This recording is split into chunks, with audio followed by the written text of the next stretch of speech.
Drive le Mag. Les départs en vacances, on l'a compris, il faut partir reposer. Donc sans dette de sommeil, avec de bonnes nuits. Docteur, dans l'idéal, il faut s'y prendre à l'avance.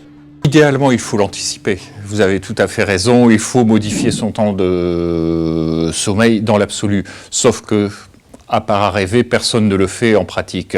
Donc l'idéal, c'est vraiment de garder ces temps et ces heures de sommeil normal. On ne peut pas imaginer décaler en 24 heures en disant je me couche habituellement à 23 heures et là je vais me coucher à 18 heures. Ça ne marche pas, on ne dort pas parce qu'on a mangé le midi, on a pris du café et le sommeil ne vient pas. Et on a un décalage de phase qui est toujours nocif.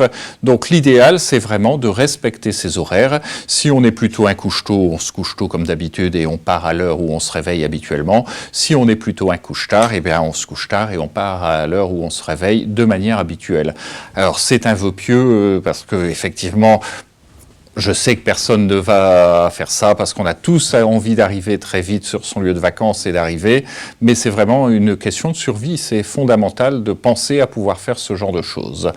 Et si malgré tout, parce que même en respectant ça, on peut avoir des pics de sommeil, parce que quand on est dans une voiture, on est dans un environnement confiné, dans un environnement qui peut être monotone, là il est important d'être vigilant sur les moindres signes de fatigue, les paupières qui clignent, la raideur dans le cou, et de marquer ces temps de pause. On ne gagne jamais contre la fatigue. Le seul moyen de récupération de la fatigue, c'est l'arrêt et c'est le sommeil. Donc il faut faire une pause qui doit être une pause, pas forcément une pause très longue. Et quand la pause a été faite, il est fondamental de ressortir de la voiture pour s'aérer et faire quelques mouvements pour donner un petit peu d'énergie à l'organisme. Mais la fatigue revient très vite et dès les premiers signes, même si c'est une demi-heure, même si c'est une heure après, on s'arrête à nouveau parce que, je le répète, on ne sera jamais vainqueur contre la fatigue.